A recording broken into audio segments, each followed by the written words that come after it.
It sounds like a horror scenario for our planet. The population is inexorably growing by 2.6 human beings each second, and that number is rising each minute, each day, each week,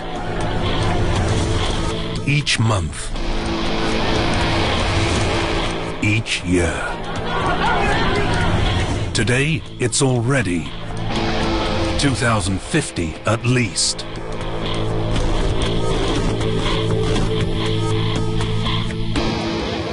Just over half the world now lives in cities.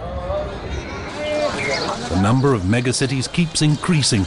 Most of them are in developing nations.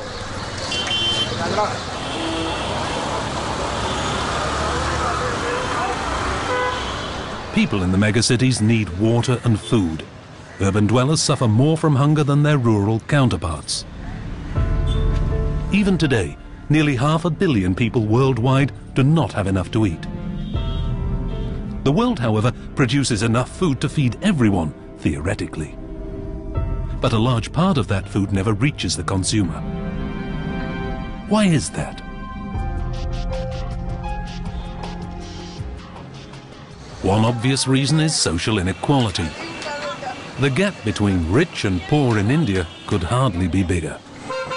But there are other serious reasons: distribution and food waste, representing both a technical and logistical problem.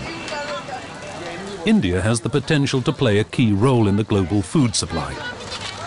The subcontinent produces huge amounts of food, but there are also huge problems in supplying the cities with food in sufficient quantities. And for that, there are many reasons.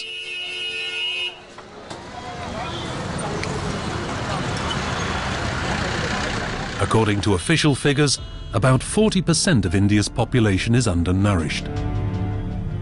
1.7 million children die before their 5th birthday, 90% of them from starvation. Hundreds of thousands live in degrading conditions on waste dumps of megacities, without clean water or sufficient food. Situations you'll find all over the world. Misery is widespread. 500 million people live on 70 cents a day, far below the poverty line.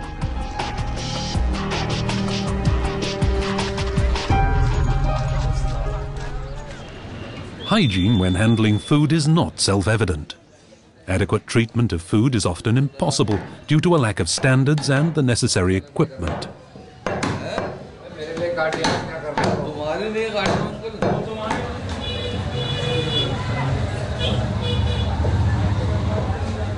Usually, cooked food is quite safe. Without access to clean water for dishwashing, however, there's no chance to break the cycle of infection. Due to inadequate sanitation, the streets turn into toilets. Weak people become infected by flies over and over again.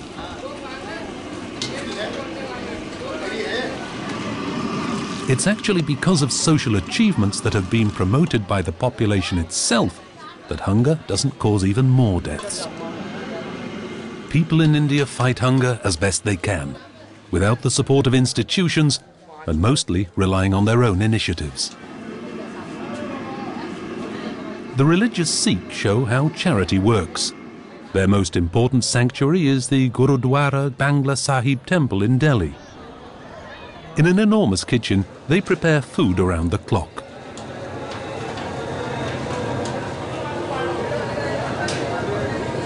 The work is done by volunteers, the project financed by donations. Everyone can come here and have 2 free meals a day. The only conditions: bare feet and head covering.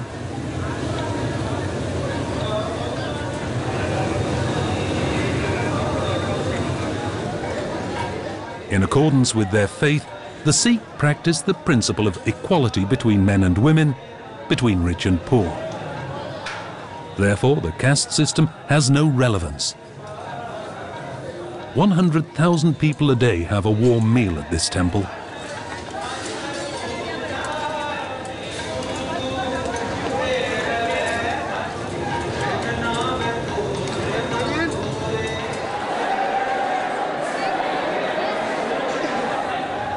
But with 19 million people in Delhi, this is just a drop in the ocean.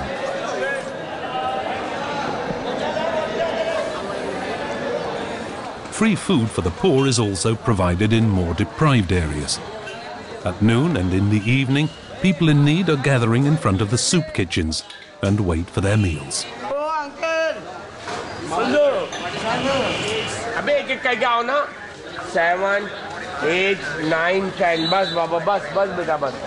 The system is straightforward. Wealthy people donate money to the owner of the soup kitchen. The entire amount is used to produce the meals. Once the money is spent, the hungry have to wait for the next donor.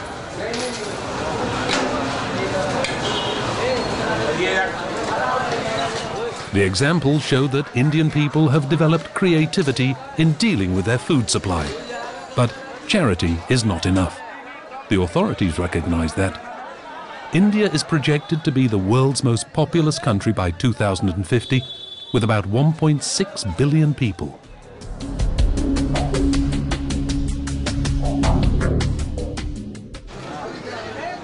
Even today, it's a problem to meet elementary needs.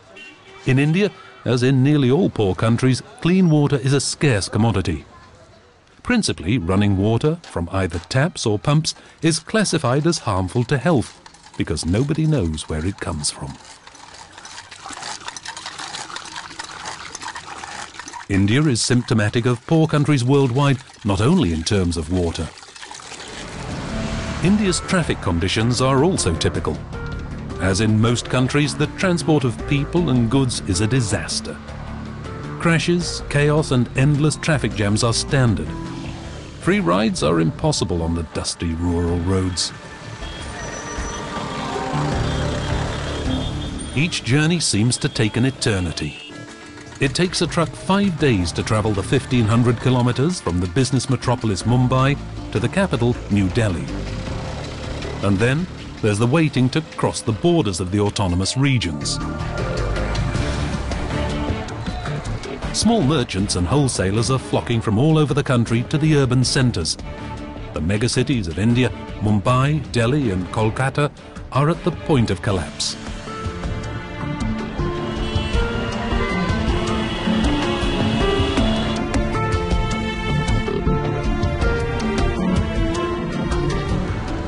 India is symptomatic of the problems of all developing and emerging nations.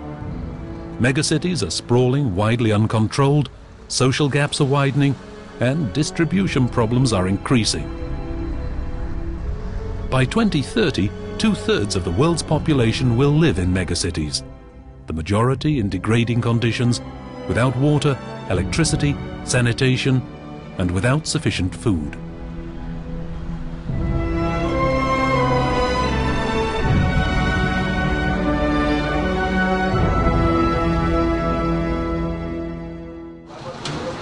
Farmers and merchants sell rural food products at urban markets.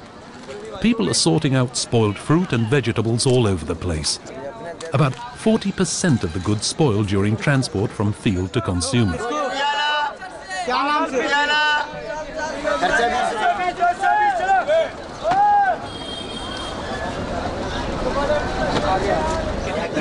Food products suffer from long transport chains and from the lack of cooling facilities and storage capacities in transit. Moreover, the products have no protective cover or packaging. Fruit and vegetables usually lay on trucks or push carts for days without any protection. The products are ruined by parasites, wither in the sun, or rot in the rain. Experts have been clear about the problem for years, demanding government action.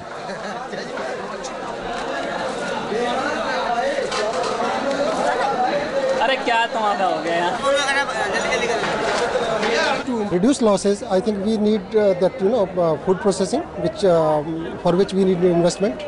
Then logistic improvement is needed. For example, transportation. We need better trucks and transports and roads so that fruits and vegetables are supplied immediately to the marketplaces, to the consumers. Transport, processing and packaging are the problem children of India's food processing industry.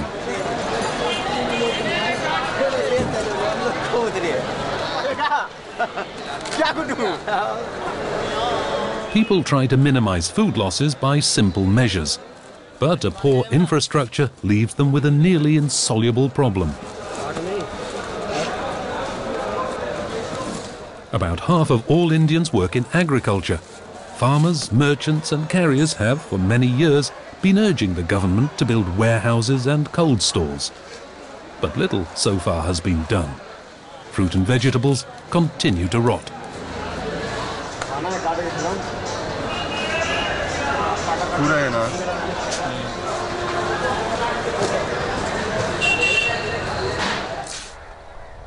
India is actually an extremely productive country.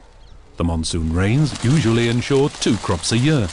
In some regions, vegetables such as cauliflower can be harvested up to 4 times a year.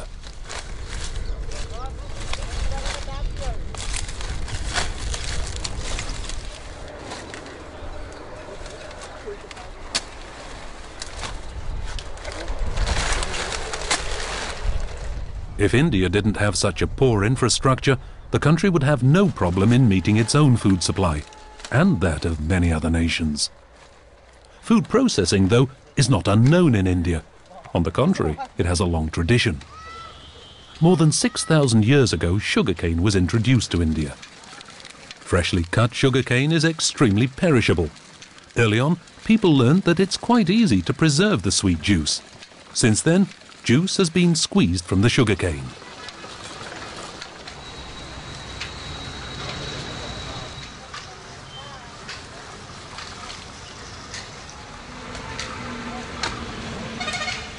The remaining fibre, called bagasse, is used for animal feed or, after being dried, as a fuel.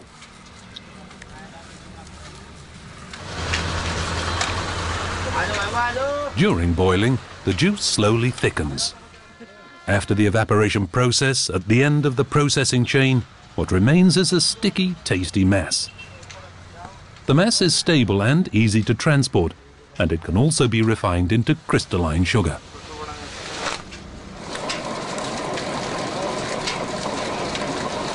Mankind has always tried to save and preserve for future requirement that cannot be immediately consumed.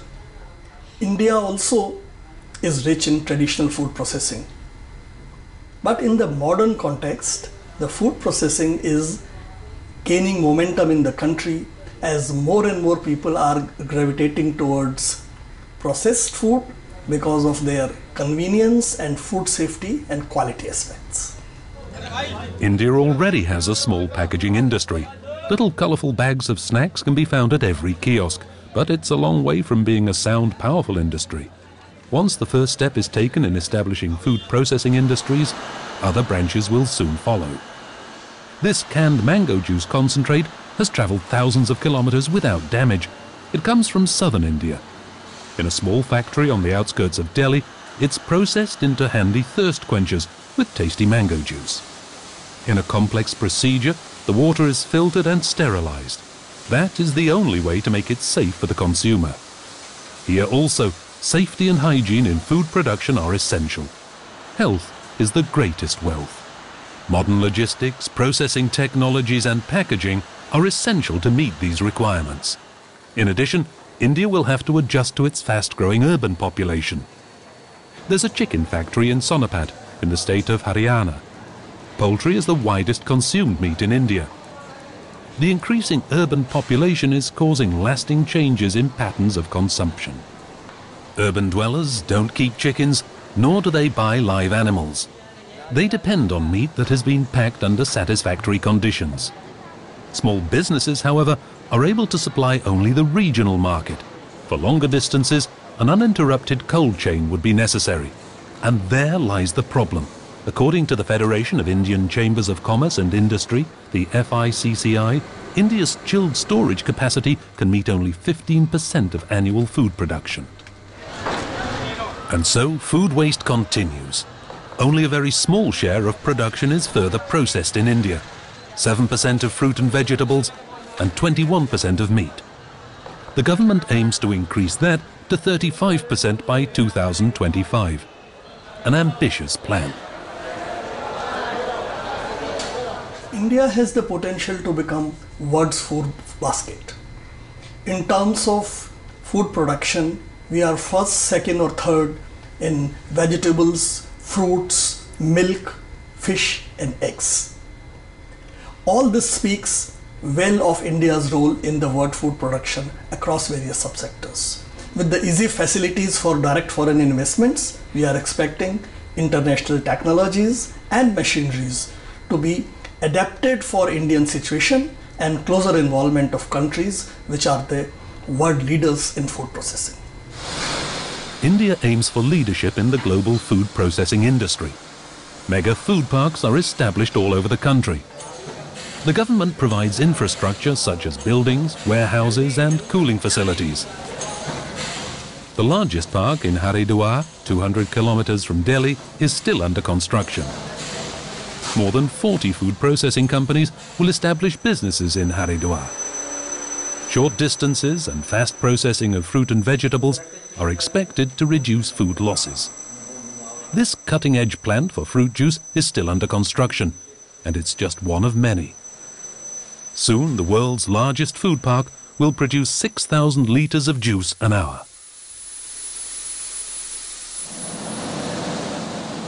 Asia's biggest multinational mill is located next door.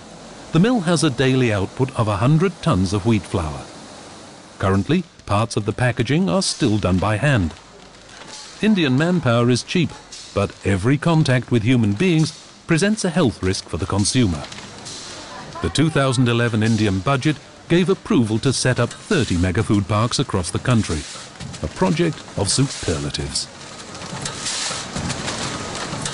We envisage a future where food parks will be present all across the nation, all across the country, bringing about a revolution in the way food is processed in India and reduce farm wastage to a large extent. Bridge the infrastructure gap that is our current hurdle. Secondly, we also expect each food park to generate revenues of close to $1 billion and provide direct employment to over 40,000 people, 40,000 families literally, or 160,000 people. India is preparing to become the world's food basket. The Indian Institute of Packaging in Mumbai trains packaging experts from India and from all over the world. These experts contribute in reducing food losses in their country through the use of new packaging technologies. Food production will have to increase by 70% over the next 40 years. By that time, the average food losses of up to 1/3 in developing countries must be reduced. Experts from Africa are particularly interested in this issue. Africa's population is said to double by 2050 to reach 2 billion. Currently, a quarter of all food produced in Africa spoils before it's eaten. That is a basic problem all poor countries are facing. The Institute of Packaging has taken an initiative to organize the workshop or a training program on food packaging and to upgrade their knowledge in terms of latest trends and technology in food packaging, especially for the African citizen. Leading industrialized nations have set standards for food processing. They've even succeeded in processing sensitive products such as milk and meat, thanks to efficient logistics. Cutting-edge processing and adequate packaging guarantee effective production and the highest possible standard of hygiene.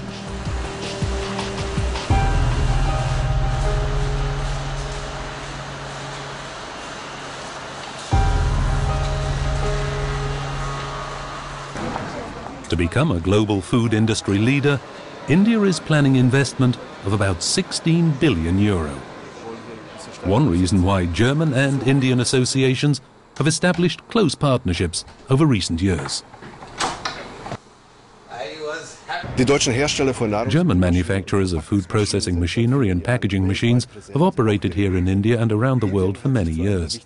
India has become one of the most important sales markets. Over the past 5 years, exports of German technology to India have more than doubled. For small businesses in particular, India is still a great challenge in terms of cultural difference, climatic conditions, and mandatory Indian technical regulations. India represents an important sales market for machinery manufacturers worldwide. In Germany, losses of food between the field and food processing amount to just 4%. The chances for German know-how are considerable. According to experts, India is set to become ever more important even on the geopolitical scene.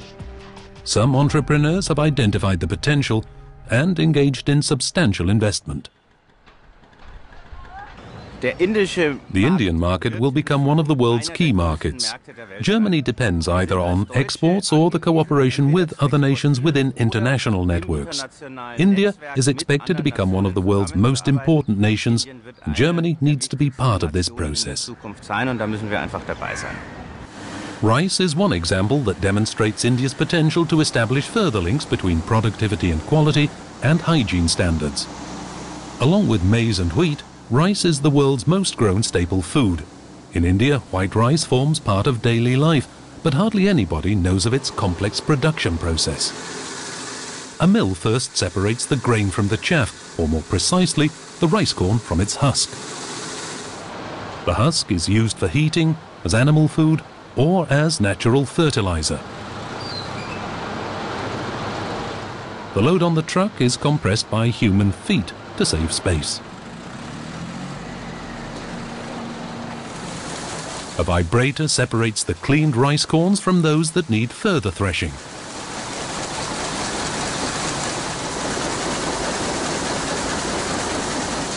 Natural rice is brownish because it's surrounded by a nutritious silver skin.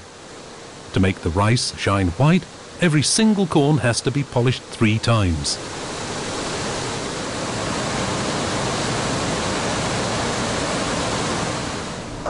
The quality of rice is determined by how many corns are broken. Lots of broken corns indicate poor quality. In India, even this job is done by hand.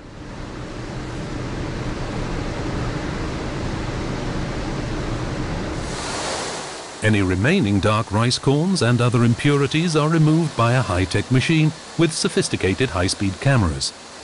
The falling corns are detected and analyzed. Dark corns are immediately blown out by a high-pressure jet of air. This procedure ensures white and clean rice of such high quality that it's suitable for export. A prime example in the application of state-of-the-art technology. With its output of 130 million tons of rice, India is the world's second largest producer of rice. Indonesia ranks third and produces just half that amount. LT Foods Limited is among India's top rice producers. Thanks to high-quality processing machinery and packaging, the company exports 50% of its production. The company's rice is even available in Germany. LT Foods could be a role model for the future of Indian food in world markets if they meet set standards. India has the potential to become a leader in the global food processing industry and capable of feeding other parts of the world. Social changes, a well-organized infrastructure, and efficient logistics are essential in effectively fighting world hunger.